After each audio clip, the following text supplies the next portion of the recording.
and welcome to California Up Now. I'm Claudia Eisman, and my guest today is Rafael Mandelman. He is a trustee at San Francisco City College. Thanks so much for coming in today. Happy to be here. Thanks for having me. Sure. Yeah.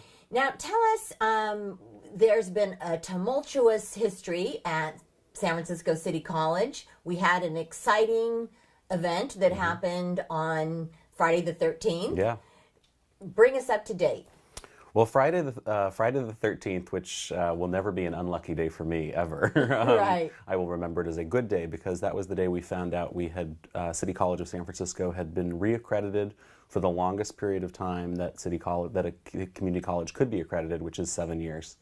So that was fantastic, and it sort of finally put an end to what had been a pretty awful 4 years for the college, going back to 2012, when the college was first put on sanction by the accreditor. And how did that happen? There were, I think, a confluence of factors. There were real, legitimate problems at the college, and I would never say that there were not real issues there. But Thank you for being honest. Yeah, but there were also significant problems with the accreditor, and that kind of came out over the subsequent few years. They were, I think, far more aggressive than they should have been with a public institution like City College, an institution that did so much good. They really took us to the brink, threatening to close us, even saying they were going to close us in 2013. And that created havoc at the college and a lot of uncertainty in the community. And do you feel now that the crisis is over? I think the accreditation crisis is over. I think that we still have significant challenges we have to address. And talk about those challenges. Yeah, so one of the things that's happened over these 4 years with the shadow of accreditation or de-accreditation looming was we lost about 30 to 35% of our enrollment. And that's a huge hit. And since a lot of our funding is enrollment based and a lot of our costs are relatively fixed because we have the different centers, we have employees, it creates real budgetary challenges. Sure. And isn't San Francisco City College one of the largest junior colleges in the country? It is. Or in the state, I should say. Well, in the state and in the country. It is a large institution, but it is a lot smaller than it was, 5 years ago. Yeah. And I don't know that we will grow back to being a 100,000 person institution. I think one of the things we have to do over the next year or years is figure out exactly what San Francisco needs today. The offerings that San Franciscans want may not be the same ones they wanted 10 years ago, and the population is changing, the business needs are changing, people's needs are changing. So we want to be attuned to that, and I think getting out of this accreditation crisis gives us an opportunity to start focusing more outward and figuring out what the community actually needs. Okay, and not to backtrack, but what do you feel were the core issues that caused the problems? They were, one of the things I think it's important to say is that the quality of education at San Francisco City College has never been the issue. Our City College is one of the finest community college institutions. It has a fabulous reputation. Great reputation. I continue to hear anecdotally from people that the classes they take there are often better than the classes they took when they were in college if they're older students. Often, the best classes they've taken. So it's not the quality of instruction. What was going on in 2012 and in the years prior is the college had really lost track of changing state legal requirements, changing accreditation requirements. So there were administrative issues. There were also governance issues. I think the board was incredibly contentious and was really hard for the administration to both manage the school effectively and manage the politics that were coming from the board. All right, hold that thought. We'll be right back with California Up Now.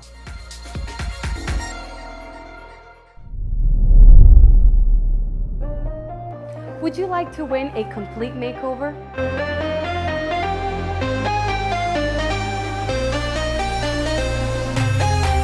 In order to participate, you must like Salon DNA San Francisco along with Attitude Show, both pages on Facebook, and share, and follow us on Instagram. So make sure to tell all your friends and family, and I will see the lucky winner soon at Salon DNA.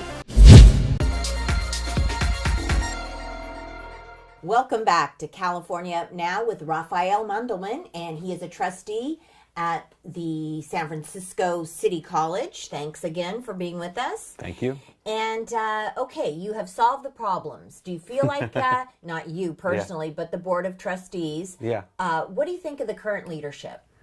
Well, we currently have an interim chancellor, and so we are, 2 years ago, we brought her on. She had been, or approaching 2 years ago, Susan Lamb, who had been a vice chancellor, stepped up as the board was coming back. The board had been suspended, the board Right. came back.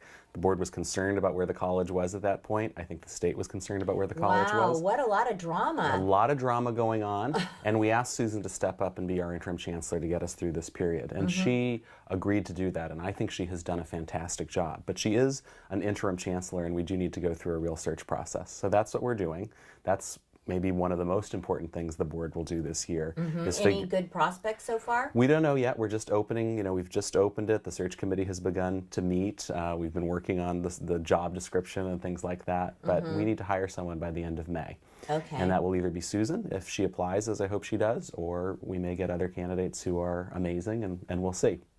It seems that, given the history, that she's so familiar with it and all, that she would be a good leader. Absolutely, and I think one of the things that is particularly strong about her and has been strong is her real familiarity with the unique requirements of the California Education Code and accreditation. California community colleges are a unique beast, highly regulated, subject to a lot of legal and accreditation standards. And for City College right now, I think it's really important that whoever we get keep us on the right track going forward. So that's important. And, I think she has built under her a great team of people, and I Right. think we'd like to keep them as well. Yeah, keep the consistency Yeah. going. Okay, what about the prospect of free tuition? How do we stand on that? So that's incredibly exciting Yes, as an it is. idea. It's an idea that Barack Obama was talking about, and that I think the voters of San Francisco clearly are interested in. They passed Prop W by upwards of 60%. And Proposition W was a real estate transfer tax to create funding for free City College. Now, it's now at City Hall because that money wasn't dedicated, and there's a question with the budget uncertainty whether City Hall actually wants to fund free City College. But I think the voters expect it, and I think we should do it. And do you have any timeline on when that might take place? We would love to be able to begin to implement it in the fall of 2017, so this fall. We Wow. have this great accreditation news, and I think Supervisor Kim, who's been trying to shepherd this through Right. City Hall, really wants to do this in the fall. City Hall has to get its act together, though. The mayor is saying one thing, the Board of Supervisors is saying something else about how much they are willing to allocate for free City College. So until they get their story straight, we have a very hard time designing the program and letting the community know that there's going to be free City College. I hope we can do it in the fall. If we can't do it in the fall, I hope spring of 2018. And so City College will be blazing the trail, right? Because there are no other community colleges that offer free tuition. Is that correct? Well, there are other communities that are exploring different versions of free tuition. So we're not alone, but we're at the vanguard. I mean, we're kind of leading the way, and it would be tremendously useful for us as we try to rebuild our enrollment to be able to tell San Franciscans, your city college, your community college is free. Right. Yep. Okay, so of course you need to boost the enrollment. Now, I have heard from friends and colleagues who take classes there Yeah. that they've been having problems registering for classes, that it's not so user-friendly. Yeah. So how are you going to fix that, or can you fix it? Well, we, the Board of Trustees, are aware of the problem. Are you? Okay. And it has been a subject of several Board of Trustees discussions with the administration. It affects the difficulties with our online enrollment system affect sort of the technology in our computer systems institution-wide. So it's actually a quite complicated thing to fix. I think enrolling in community colleges around the state is actually complicated by the extent to which some of what is on that website is required by the state. So it has become more complicated since the accreditation crisis began, I think because we've started putting in legally required components of that online registration, which creates a more complicated process and a less user-friendly process. We are going to be hiring folks to actually chase after people who have trouble. We can see when someone's tried to register online and they've given up. Maybe we can get someone on the phone Great to call idea. them and try and bring them in. Is there any way to do it, to go down there personally and register? Oh, absolutely. You can. So would you recommend that? I would recommend calling ahead, but Ocean Campus is open, during enrollment period all day long, and the other campuses, some of them are open. So check the hours, check the website. We're going to be getting more people answering phones and trying to be helpful. So we want people to enroll, and we don't want them giving up because it's hard. Yeah. And if people are having trouble enrolling and they aren't getting a response from the college, I'm happy to have them email me. Okay, give us your email. Yeah, it's raphaelmandelman@gmail.com. All right, there you go. Thanks for joining California Up Now. We'll see you again next time. Bye-bye.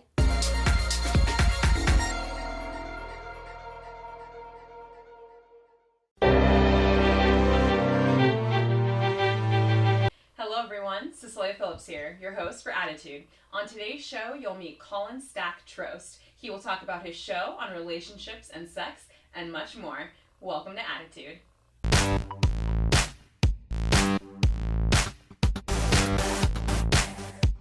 Here I have next to me today, Colin Stack Trost. Thank you for joining us. Welcome to the show. Yeah, perfect. You are the host of Uncensored Pillow Talk, that's correct, right? When you discuss about themes about sex and relationships, how do you get started preparing for your shows? I think that in some ways I've almost been preparing for this for my whole life, and it started with like the horrible sex ed that we all had in high school and junior high school. Okay. So the most important part of my show is to help give people the information that they've always been looking for when it comes to sex and relationships. I think that's a big part of it. Also staying up on current events and other fun news in the realm of sex and relationships. That's what I try to do. That's awesome. When people want to directly participate in the show, what ways can they reach out to you, and in which ways can they participate? That's a great question. We really love for people to give us any kind of feedback or ideas for things they want to hear about or talk about in the show. The best way to do that is to email us at tips@newsupnow.com and just mention that it's for Uncensored Pillow Talk, either in the subject line or in the body of the email, and we'll do our best to get that content into our show. What kind of things have you gone over already in the show? What are some of the popular topics of discussion? We talked about the Women's March, which just happened last weekend. That was a really exciting thing for me to attend and to let people know about. We are really looking forward to having some fun guests coming through on the show. Last show we also explored some fun, sexy toys, and I have to be honest, the toys for women, I was really bad at explaining. Some of those things I was like, I just don't even know what this is, so maybe I should have had your help in that. Maybe next time, right? Okay. We'll talk about You that. want me to guess? we'll see. I might not even have that much experience myself in that realm, but we'll see about that. I would love to help you out next time. Your show airs on Saturday at 10 p.m., correct? Yes. What's on the agenda for this weekend's show? This weekend we're going to be talking about just some sort of general sex and relationship advice. So anything that you guys want to hear about, send us an email and we'll try to incorporate that into this week. Well, thank you so much, Colin. We really appreciate that and look forward to watching your show. Do you mind if I keep you here to help me talk about some of our latest fashion trends and sunglasses? Yeah, of course. I'll do my best. Perfect. We will do that right after this break. Would you like to win a complete makeover?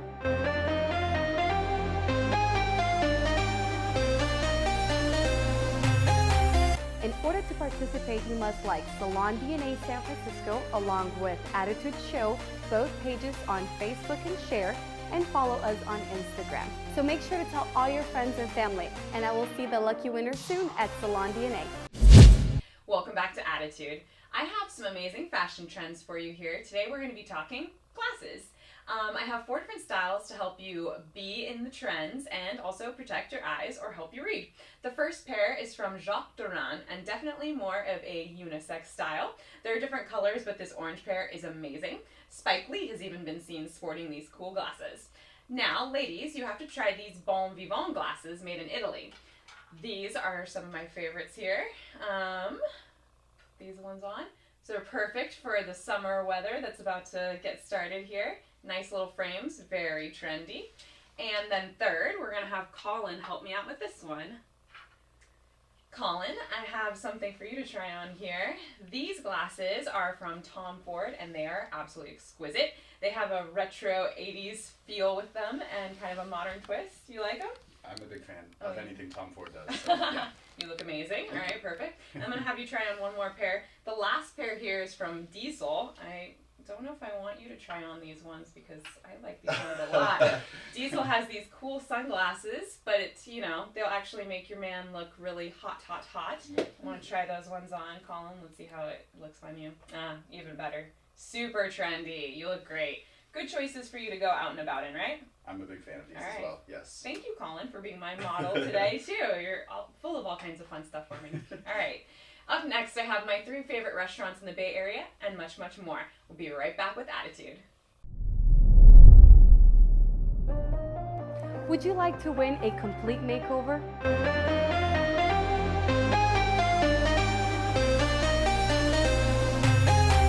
In order to participate, you must like Salon DNA San Francisco along with Attitude Show, both pages on Facebook, and share, and follow us on Instagram. So make sure to tell all your friends and family, and I will see the lucky winner soon at Salon DNA. All right, it's time to talk about my favorite subject, food. Thanks to Avital Tours, one of San Francisco's top progressive culinary experience companies, we are able to feature some of their favorite restaurant choices to check out in the city if you're looking for some tasty new spots to try in 3 different price points. And this week, we stay centered in the heart of Little Italy, North Beach, for you guessed it, authentic Italian cuisine. The first is a great casual option for an inexpensive, quick daytime luncheon, and it is the Italian Homemade Company on Columbus Avenue. They make all of their variety of pastas like pappardelle, ravioli, and gnocchi fresh and in-house. For those of you who like to have options, you can choose any pasta and pair it with any of their house-made sauces like marinara, bolognese, or pesto. It also incorporates a small shop inside so you can take some specialty items home for later. The second is a good option for a mid-range price meal, but is more suited to seafood lovers, and it is Sottomare on Green Street. Sottomare, meaning under the sea, is unique and choose to focus solely on the freshest and most delicious quintessential Italian seafood dishes. The not-to-miss dish here is definitely their cioppino, a stew invented right in San Francisco that features a hearty tomato-based broth with every kind of seafood there is, including mussels, clams, scallops, shrimp, calamari, and crab. Get there early though, the main dining room fills up fast. Lastly, for an experience in opulent Italian cuisine, there is Quince on Pacific Avenue on the edge of North Beach and the Financial District. The 3 Michelin star rated restaurant is the epitome of fine dining in the area and incorporates Italian and French cuisine. The most notable addition to Quince's menu, dishes served on iPads. One of their more fanciful dishes is brought to you served on top of an artfully designed iPad plate, where diners are not only given a delicious meal, but are educated with a video playing on the iPad itself, a definite nod to the surrounding technologically advanced San Francisco area. Truly groundbreaking. Now that you have 3 options for Italian cuisine, get out there and start grubbing. Next, we're going to switch gears to musicals. The romantic musical La La Land became the movie to beat at the Academy Awards after earning 14 nominations last Tuesday. Also, it is the first original musical to win a Best Picture Oscar nomination since All That Jazz in 1979. Jimmy Kimmel will host the Academy Awards ceremony in Hollywood on February 26th. For more on the Oscar nominees, head to our website at newsupnow.com. Now, let's switch gears to our agenda. Picture yourself as Frankenstein. Now imagine what it is to be human. Well, Liam Scarlett, the youngest choreographer ever to have a full-length ballet commissioned by the Royal Ballet, helms this darkly beautiful and adult exploration of Mary Shelley's Gothic classic. Lowell Lieberman, one of America's most frequently recorded living composers, created the original score. The San Francisco Ballet presents Frankenstein from February 17th to the 26th. For tickets, visit SF Ballet. In New York, a Scottish night of fashion and dance, a Scottish ball in a Scottish castle, kicking off New York Fashion Week. Like the legend of Brigadoon, the event arises from the magical mists of Manhattan for one very special night every several years. Join us on January 27th for the romance, design, and music. For more details, visit www.dresstokill.com. That's all I have for you today. More Attitude next week. Until then, thank you so much for joining us, and I'll see you next weekend.